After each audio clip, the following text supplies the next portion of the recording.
¿Cómo están todos? Un saludito aquí llegando. ¿Cómo estás? Buenísimo, bueno, yo súper bien, súper encantado con el episodio de hoy, que va a ser un episodio a modo biográfico justamente de la vida de María Raquel Portillo y, bueno, alias Mari Boquitas hasta ese entonces, su amistad con Gloria Trevi, todo lo que ha sido pues más o menos el surgimiento de esta vinculación. Paul, ¿cómo te sientes con respecto a este programa? Bueno, muy bien, porque creo que es regresar, pues, tipo más al origen pues, de estas figuras tan, digamos, con un papel tan importante, ¿no? En esta organización. Y en este caso en específico hablando de María Raquel. Mari Bueno, Boquitas.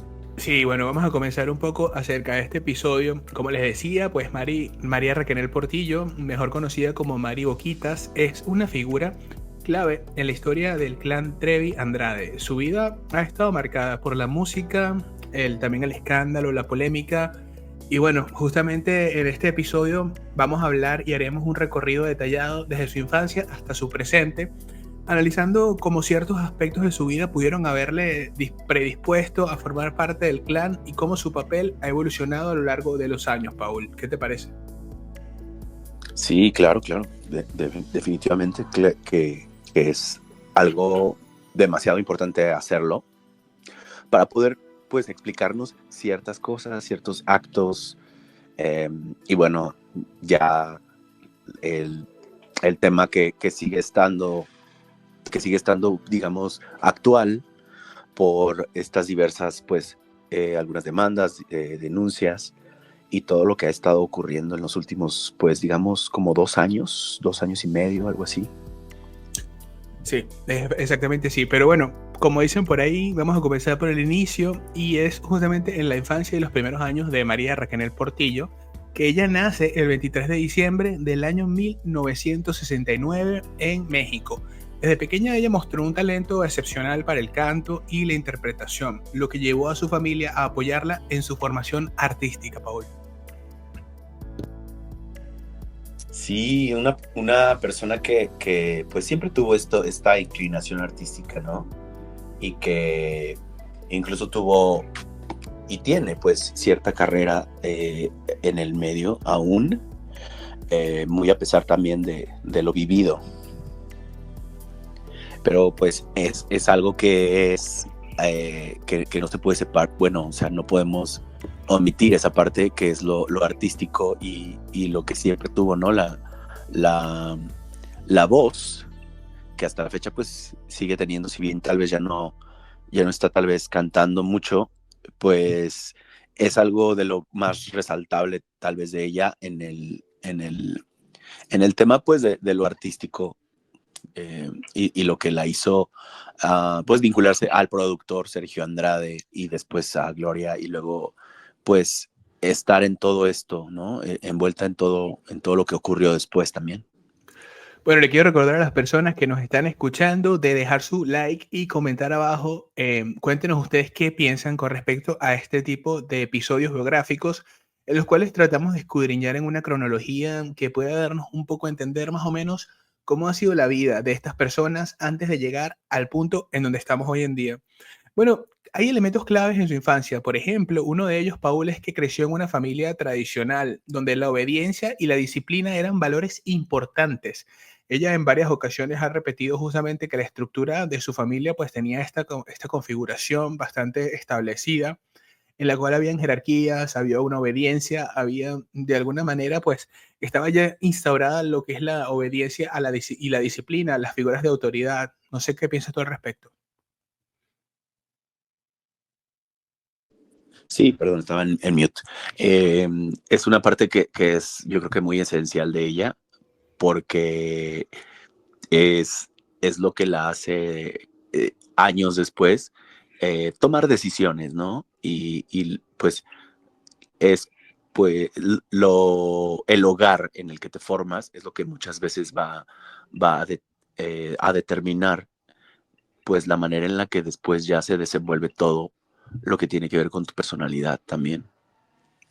Sí, es así y creo que justamente también es como tú dices, muchas cosas del pasado nos ayudarán a entender el futuro y el presente en este sentido de lo que vendrá con este caso, pero lo cierto es que en estos años Raquel había formado parte de una familia muy tradicional en el término, digámoslo así, de lo más impositivo que podría uno denominar al respecto, es decir, una familia en la cual habían unas reglas morales y éticas que, por lo menos en apariencia y en acción, no lo sé realmente, en ese sentido, pues eran muy implicadas en lo que era la relación de ella con su propia familia. También estaba, desde temprana edad, mostró inclinaciones por el arte y la música, participando en coros y concursos infantiles. Es muy sabido, pues, que ella en su vida ya había participado en diferentes concursos de talento infantil, en coros, en programas. Y bueno, este montón de dinámicas la ayudarían, pues, eventualmente a empezar a desarrollar su propia talante artístico, por así decirlo. Sí, que de hecho es algo de las cosas, digamos, con las que comienza ella también a relatar un poco su historia en este proyecto de hace pocos años, que es su podcast En Boca Cerrada, ¿no? O sea, nos lleva como pues al origen de ella, de su niñez, sí, literalmente pues su niñez, porque ya su adolescencia es cuando empieza a cambiar un poco, pues ya todo, ¿no? Ya fue, yo creo que algo crucial y algo de lo que ya no hubo marcha atrás cuando comienzan sus años de adolescencia. Sí, bueno, a esto también le podemos sumar el hecho de que sus padres la impulsaron a seguir una carrera artística, lo que la llevó a buscar oportunidades en la industria del entretenimiento. Es decir, ya había también un apoyo por la parte de los padres para que ella buscara una oportunidad en esta industria del entretenimiento. Ahí se nos empieza a configurar ya una persona en este contexto que tiene estos dotes artísticos desde la infancia, que es lo que mucha gente dice y asegura, justamente en cuanto a la posibilidad de canto, a la voz, al estilo y el talento que tiene esta señorita. Y en ese contexto, pues sí, justamente nos habla de esto. Y al mismo tiempo a esto le sumamos que los padres estaban dispuestos a ayudarla a incursionar en el mundo del entretenimiento. Entonces, esto todo pintaba, Paul, como para ser un caso típico de una muchacha con talento, una chica con talento, que iba encaminada hacia lo que podría ser el mundo de una carrera donde su estrellato pudiera darse por luz propia. Sin embargo, llega a su mundo y a su vida en el año, digamos, 1984, si no mal tengo la información con respecto a este productor, que es Sergio Andrade. Es una persona que llega al mundo de María Raquel Portillo y él llega al mundo de ella para, lamentablemente, pues también formar parte de una confabulación en la cual se estructurará un circuito psicopático clásico en este sentido, en el cual lamentablemente ella se verá involucrada de una forma directa y en una manera en la cual pues hoy se debate mucho justamente en esta demanda que se está llevando a cabo en California, su participación y rol como una copartícipe y una cómplice en los delitos que eventualmente nos traerá la historia a entender que su ex esposo y compañero hasta este punto de vida la ha llevado a estar involucrada en todo esto. A lo que voy con todo esto, y valga la redundancia y un poco lo enredado del tema, es que esto lo veremos al futuro, pero por ahora simplemente nos enfocamos en la vida de una persona que tiene estas características, su infancia en la cual ha sido apoyada por sus padres en cuanto a su talento del entretenimiento, el talento que per se lo tiene en ese sentido, y bueno, todo parece encaminarse a esto. ¿Quién es Sergio Andrade en ese entonces, Paul, y qué nos puedes decir de él, de esta persona en ese contexto del año 1984? ¿Cuál era su rol en la industria del entretenimiento mexicana? Sí, y bueno, hablando un poquitito también de María Raquel, pues me pongo a reflexionar y a pensar. Obviamente es indebatible que es una persona con talento, lo fue, pero qué momento tan, digamos, importante el momento en el que se vincula con él, con el productor Sergio Andrade, porque hasta la fecha es un nombre que nunca podrá sacar de su vida, ¿no? Hasta la fecha es alguien que la tiene, creo yo, pues de cierta manera sumida en lo que está hoy en día ella viviendo, ¿no? Porque es un pasado que la ha alcanzado, tanto a ella como a otros miembros de la organización. que lideró Sergio Andrade. Pues él era una persona que era, pues desde sus años, digamos, joven, ya comenzaba pues Ok. a crearse esta carrera, ¿no? Y algún cierto prestigio de productor. Bueno, y entonces, pero en la historia parecería no dar indicios, o sí, realmente lo que se dice extraoficialmente, lo que se dice detrás de bambalinas, es que es una sonada vinculación de este productor con la cantante de aquel entonces joven, juvenil, que es Lucero, conocida en ese entonces como Lucerito, y bueno, que iba increciendo en su popularidad, en su alcance, como de su carrera artística. Era una niña como que tenía mucho talento en muchos aspectos, podía actuar, cantar, podía ser multifacética en ese contexto, y se rumoraba mucho de este romance que hubo entre ellos. No digo romance porque en realidad esto es un abuso, como se debería nombrar, pero en ese sentido, pues en la industria lo entendió como una especie de romance, una especie de aventura un poco machista, porque obviamente era un hombre que era mayor de edad y estaba haciéndole grooming a una niña. Pero bueno, sacando todo este contexto, Raquel fue descubierta en este contexto y según la historia extraoficial por este productor musical de renombre que en ese entonces era considerado un genio en la industria. Su familia, al ver el potencial que tiene su hija, confió en él para que le ayudara a lanzar su carrera. Y entonces factores que facilitaron su entrada al clan y lo que sería la estructura futura del clan, tenemos diferentes puntos y uno de ellos es, por ejemplo, la juventud y la inexperiencia en el mundo del espectáculo la hacían en este sentido vulnerable a este hombre también.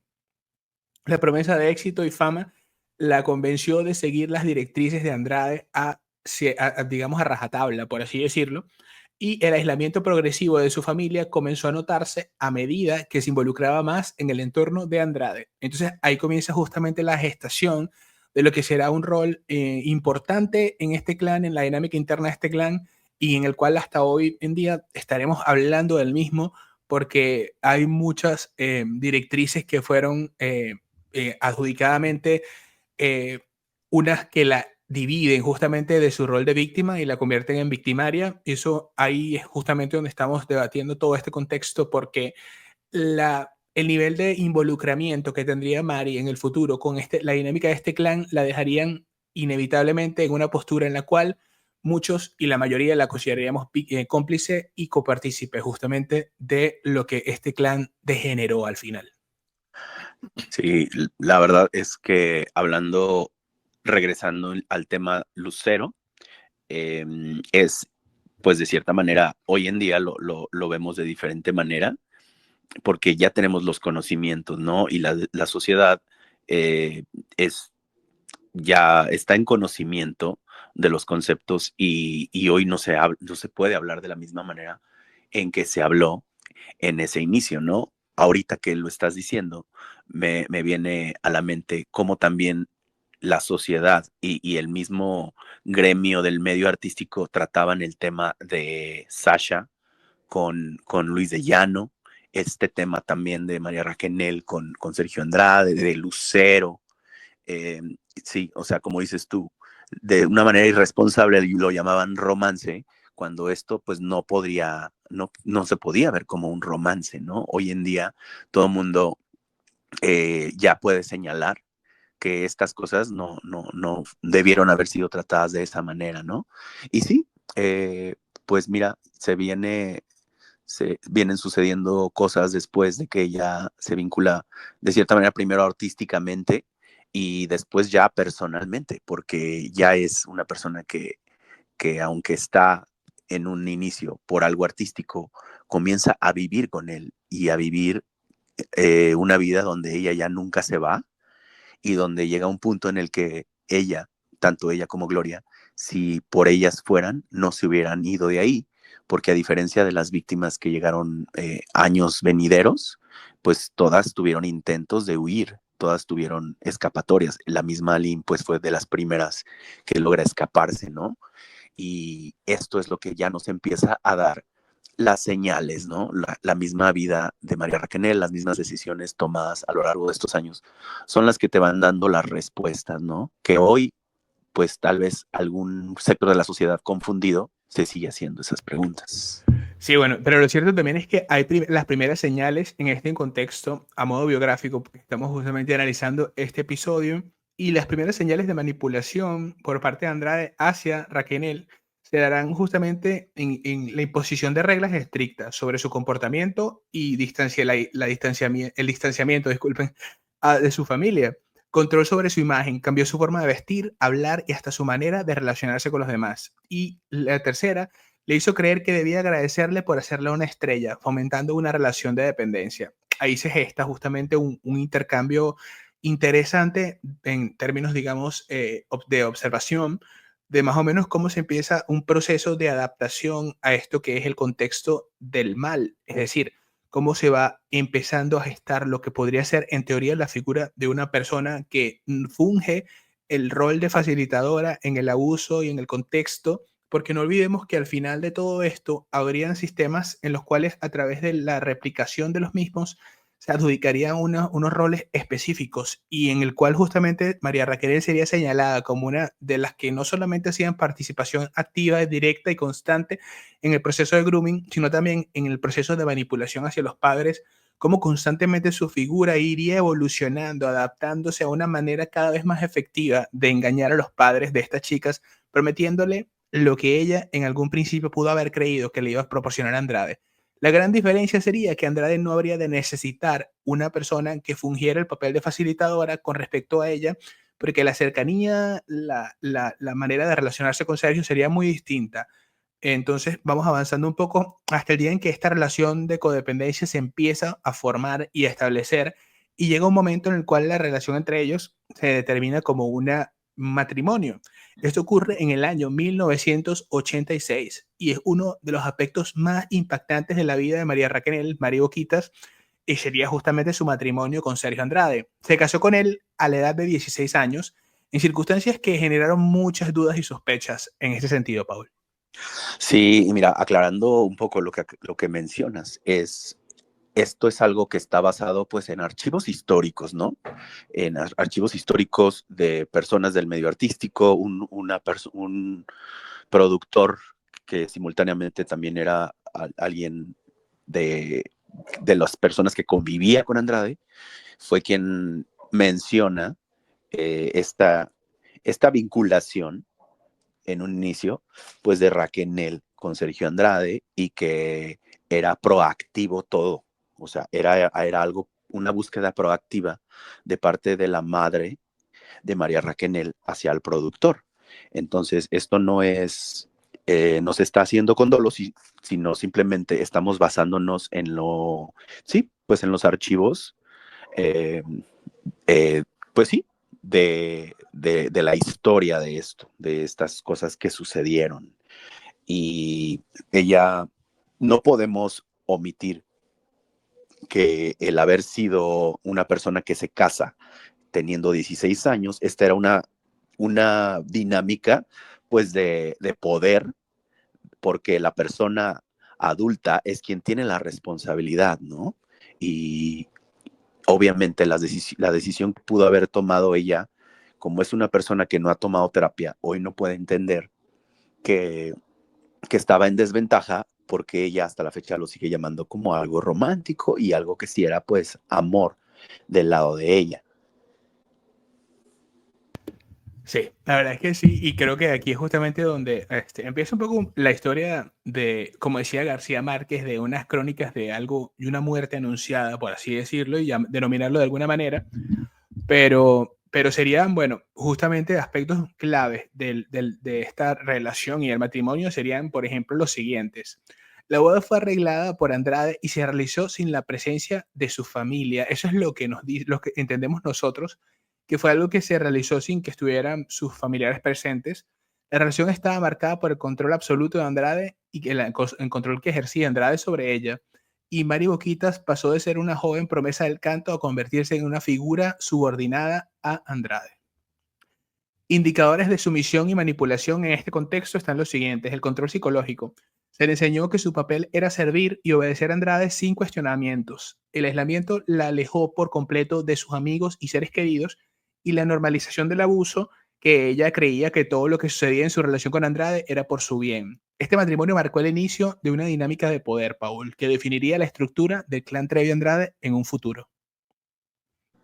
Sí, fíjate, y también diría yo, pues como él siempre lo hizo, porque está demasiado marcado como en sus conductas, eh, sistemáticamente eran las cosas que él hacía, que era instrumentalizar la personalidad de cada quien que estaba ahí, ¿no? Para ver de qué manera le podían servir, ¿no? Ya sabemos pues que la historia nos dice quiénes fueron, quién más sirvieron para ciertas cosas, ¿no?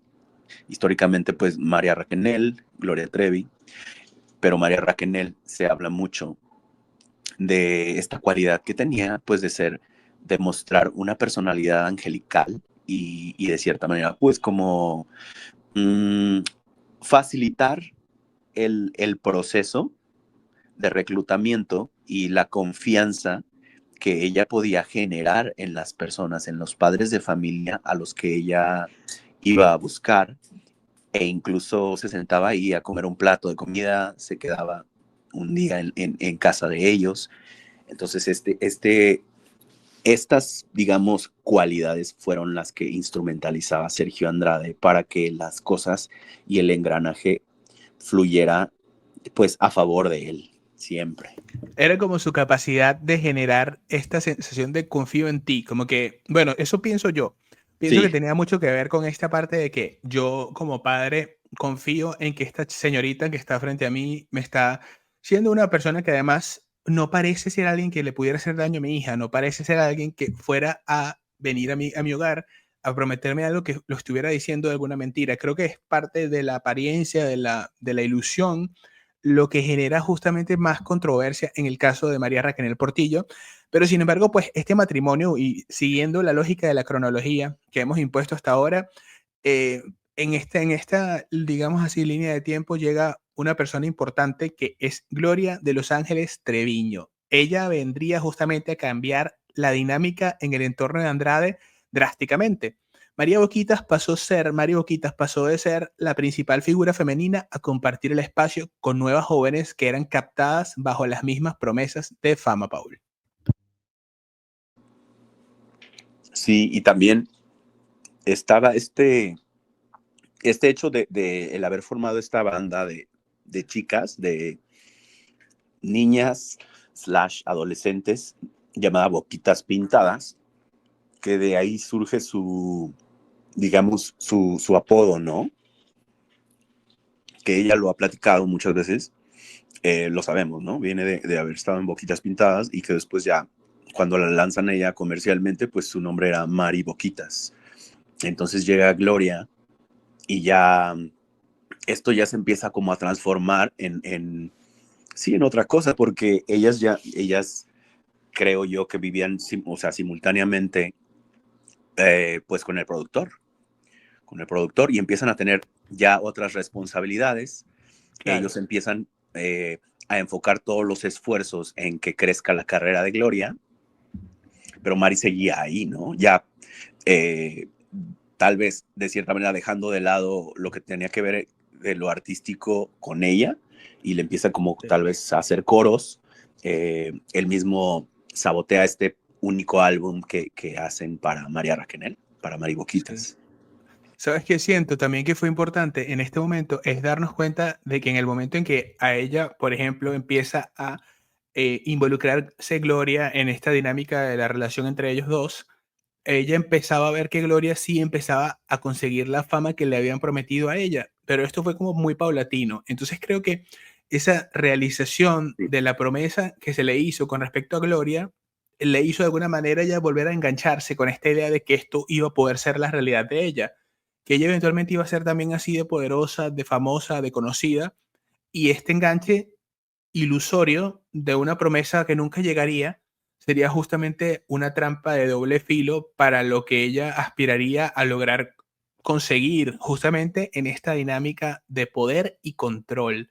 Sería una especie de arma mortal que la llevaría a ella no solamente a sacrificar cualquier cosa que ella, digamos, pudiera pensar en relación a esta imagen idealizada de ella misma, sino también a cualquier persona que se atravesara en esta dinámica, costara lo que costara.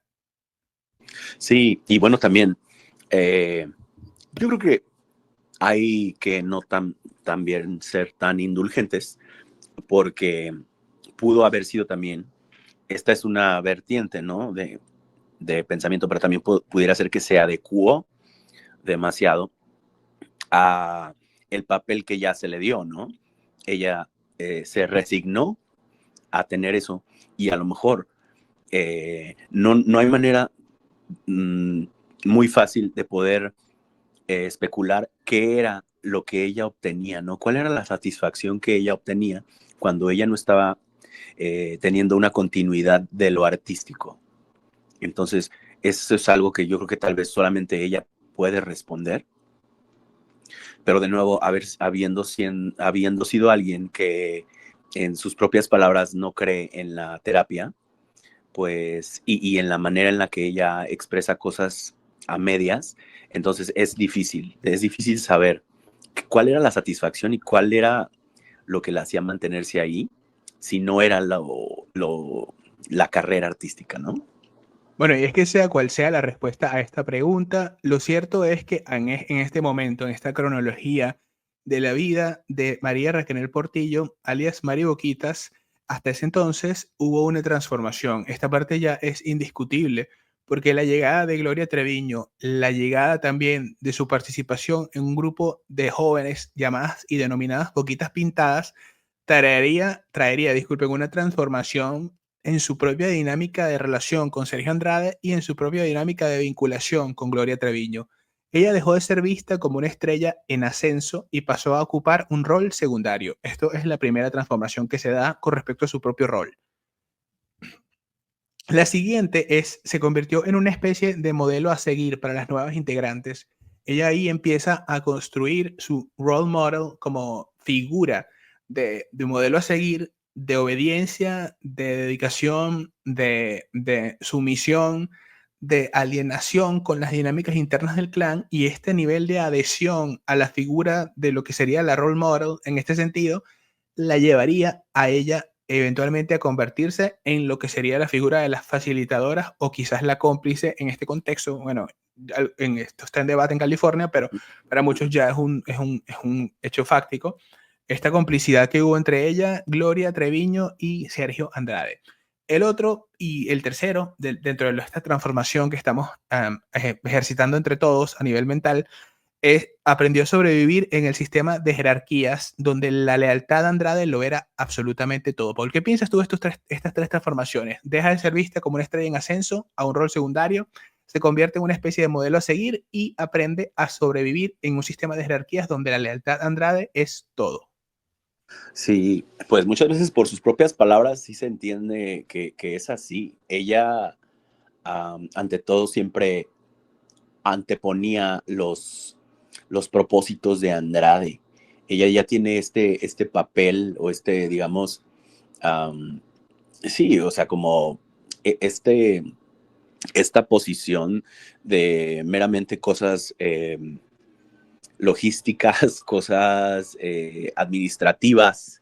Es una persona, es, digamos, socia de la organización, haciendo otras acciones que no eran las mismas que Andrade y tampoco las mismas que Gloria, porque al tener toda la energía centrada en que la carrera de Gloria creciera, necesitaban a alguien que fungiera ese papel, ¿no? Poco a poco también hemos ido conociendo cómo ellos, cuando se empieza a fortalecer la infraestructura que es la carrera de Gloria, empiezan a prescindir de empleados cuando ya tienen a las chicas captadas que hacen este trabajo, pues de choferes, de retractilar calendarios, de hacer cosas administrativas, de incluso remodelar construcciones a las que llegan todos, cosas que son impensables para unas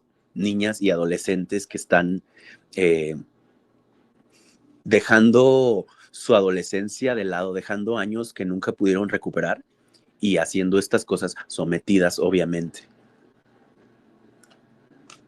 Sí, es así. La verdad es que en todo este contexto vamos a ver mucho la presencia de manipulación. Cuando estamos hablando de esto, siempre vamos a estar hablando de los puntos claves como la manipulación, el control de las mentes, las personalidades tóxicas, muchas cosas que, bueno, al final de todo nos dan indicios de cómo esta historia está, digamos, en el camino en el que está.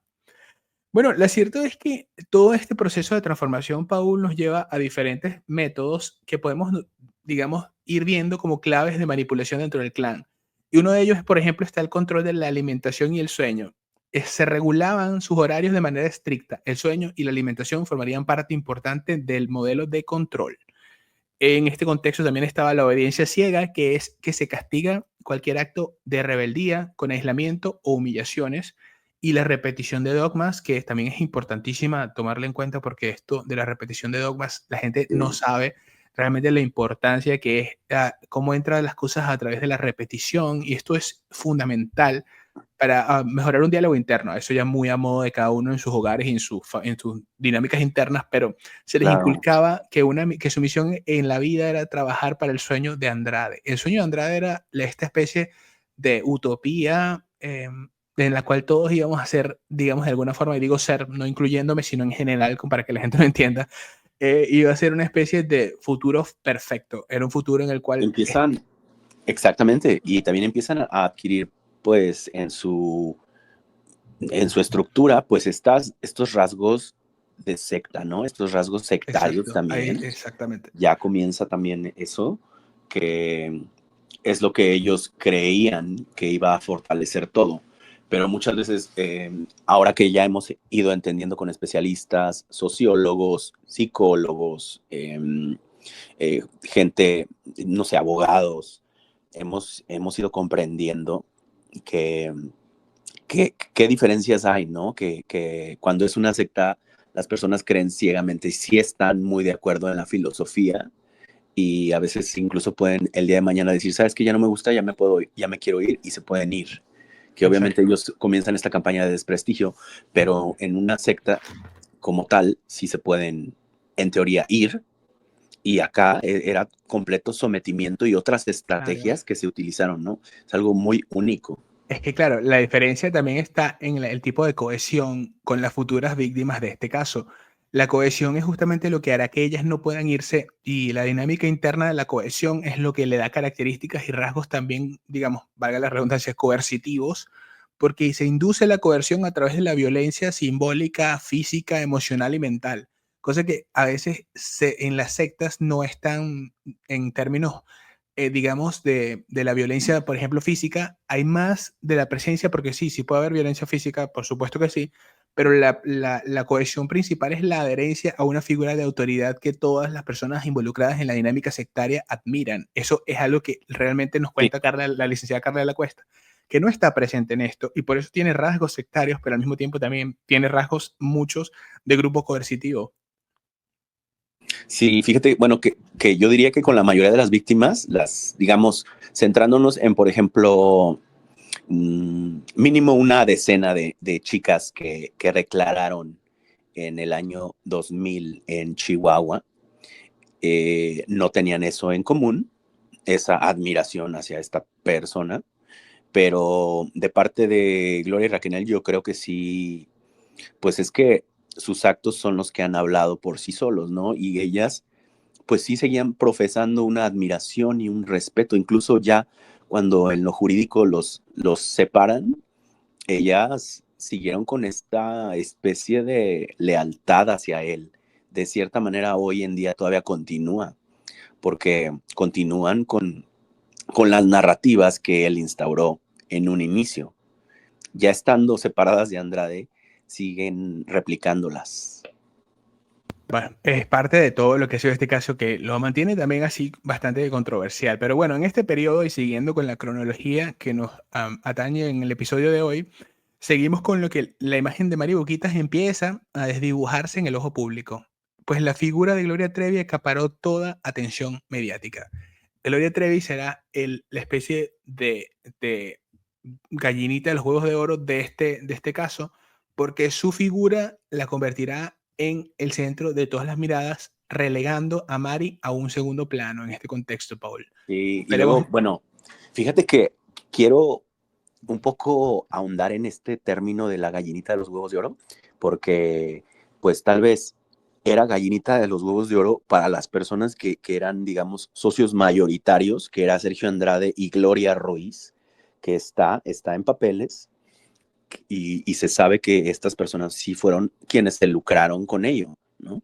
Que años después Gloria Ruiz siguió moviendo los dividendos que se obtuvieron de una manera como para ya poco a poco irse saliendo tanto de Exis como de Conexiones Americanas. Entonces era la gallinita de los huevos de oro para Sergio y para Gloria Ruiz, y esta es mi opinión, y era la infraestructura para todo el abuso que se fue fortaleciendo poco a poco también. Sí, definitivamente es así. Bueno, y continuando con todo esto, Paul, que te estábamos justamente prosiguiendo, te quería preguntar, ¿hay algo más con respecto a esta parte de esta etapa? Porque de aquí brincaremos justamente al momento en que se descubre todo el escándalo del clan que te gustaría agregar. Bueno, lo que sí quisiera agregar es que en todo esto, en todo lo que se habla de tanto de los papeles de ella como de Gloria, siempre está este eterno debate entre que si fueron víctimas o no fueron víctimas. Yo pienso que la naturaleza de víctima, ahorita hablando específicamente de María Raquel, no es la misma manera en la que fueron víctimas las demás. Esta, este miembro de la organización coercitiva que llega antes de que sea una organización coercitiva, obviamente no pudo haber más que sufrido abusos de parte de él, lo cual la convierte en víctima, ¿no? Y los años venideros, obviamente, al ella dejar de lado cosas, pues también seguía siendo víctima, incluso creo que de ella misma y de sus propias decisiones. Y bueno, o sea, ya sabemos que es evidente que quien sea que, que, que conviva con un psicópata, y más si es alguien que convive por años con un psicópata, no puede más que ser víctima de él, pero eso no exime otras acciones simultáneas que se fueron dando que eran de victimarios completamente. Sí, exactamente es así. Y qué bueno que lo vamos a resaltar, porque evidentemente estamos en un contexto inequívocamente, en un caso que pues lamentablemente no ha tenido la justicia que amerita. Y eso es Exacto. el punto de vista que nosotros tenemos con respecto al mismo. Sin embargo, el escándalo y el encarcelamiento serían la siguiente en la etapa justamente de la vida de María Raquenel en el año 2000, que marcó un punto de quiebre en la historia de Mari Boquitas cuando fue arrestada junto a Gloria Trevi y Sergio Andrade en Brasil. ¿Algún comentario acerca de esto, Paul? Pues sí, eh, la verdad es que yo, yo lo que diría es, creo que la historia es que la que habla más claramente. Eh, Hay cosas que se pueden buscar, hay libros que se pueden leer, hay opiniones que se pueden escuchar, y hay acciones que también se pueden ver, ¿no? Y las acciones yo creo que son las que nos han ido develando, pues la verdad, ¿no? Las personas que siempre estuvieron con él hasta que se hundiera el barco, pues son dos, siempre fueron dos, e incluso cuando se hunde el barco, ellas siguen unidas, pues de cierta manera, cohesionadas con todo lo que ocurrió y con él. Pasa esto de la captura en Brasil. Estas personas se siguen defendiendo. Estas dos personas, las dos figuras femeninas que fungen tal vez como facilitadoras, eh, alegadamente, digamos, son las dos personas que seguían defendiendo el complot que venía supuestamente de TV Azteca. Ellas seguían negando todo lo que ocurrió, lo negaban completamente, decían que no estaban huyendo de la Interpol, nunca, nunca aclararon, al menos Gloria nunca aclaró que esta razón del supuesto cáncer de Sergio y que por ello se retira, nunca fue aclarada. Creo que María Raquel sí llega a tocar el tema en boca cerrada, pero sigue habiendo muchas cosas que nunca aclaró, y pues sí, cuando los detienen, ellos siguen unidos, estando detenidos en Brasil y después cuando la extradición, siguen unidos. Sí, esto ocurre en el año 2000 justamente, y hay muchas cosas que son interesantes de aspectos, por ejemplo, del escándalo que son claves, por así decirlo. Uno de ellos es que se les acusó de corrupción de menores y otros delitos relacionados con la explotación de jóvenes dentro del clan. Esto básicamente por diferentes y múltiples acusaciones con respecto a la figura de los mismos en este escándalo. El otro es que ella negó cualquier implicación, asegurándose que era una víctima más de Andrade en términos, digamos, en el futuro es lo que adjudicará, y pasó casi 4 años en prisión mientras se desarrollaba su caso. Paul, ¿algún comentario acerca de estos 4 años? Porque mucha gente ha dicho Sí, que le tomó tantos años a las figuras de autoridad de México cuando realmente no saben que hubo un baile, digamos, en el término de lo legal, como para ir y venir en esta burocracia entre la extradición y la no extradición, eventualmente son extraditados. ¿Qué te gustaría agregar en este aspecto? sí, también se comenta que hubo una resistencia a la extradición, eh, muchísimo más del lado de Sergio Andrade y Gloria, porque se supone que lo que ocurre en este momento es que ella es quien firma primero el documento de extradición. Si la gente en los comentarios sabe algo que sea contrario a esto, lo pueden comentar, pero yo lo que sé es que en ese momento ella, por consejo de creo que otro abogado y su madre, piden que separe la defensa de ellos dos.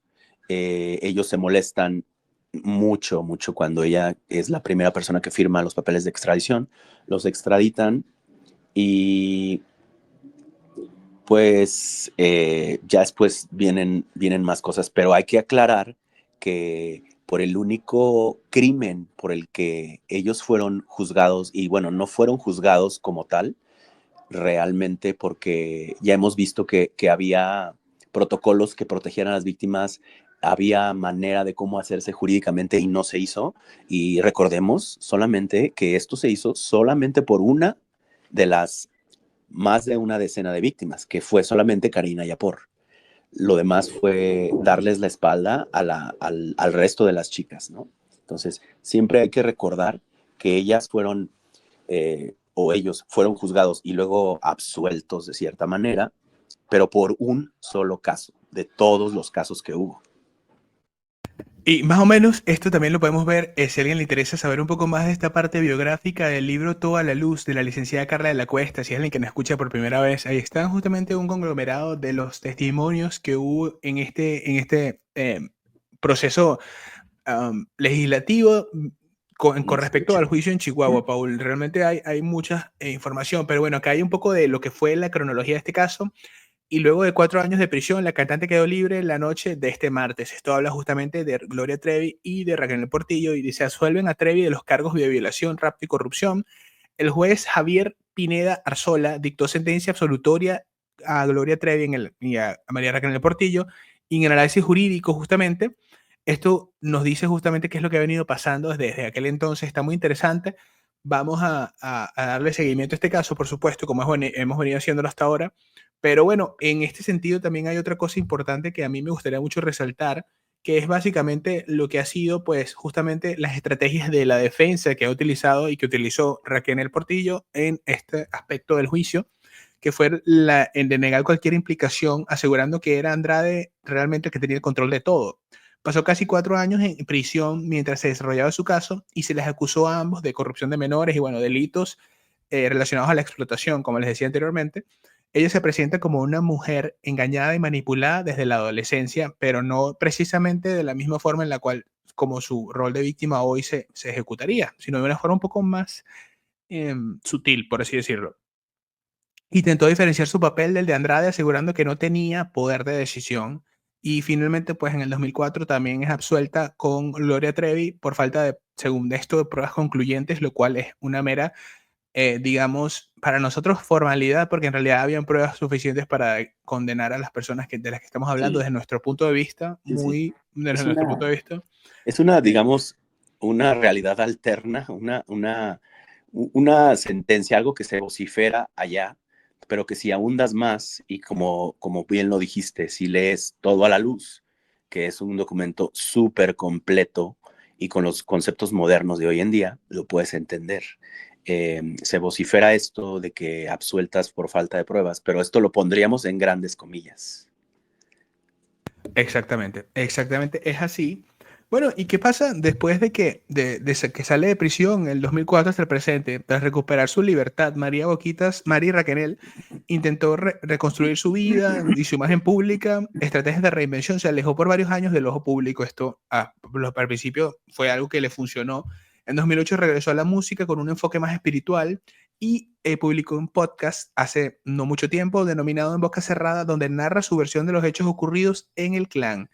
Aspectos polémicos de la vida de ella han sido muchísimos y, por ejemplo, podríamos hablar también digamos, de lo que fue justo este caso, pero más allá de este caso también hubo aspectos en el cual ella también se vio involucrada.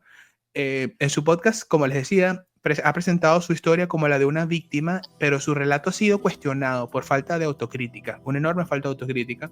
Algunos exintegrantes del clan la han acusado de minimizar su papel en lo ocurrido, y esto ya es más que todo lo que se está viendo también con las Jane Does en California. Y bueno, Paul, ¿algún comentario más acerca de esta parte final de su vida hasta el presente?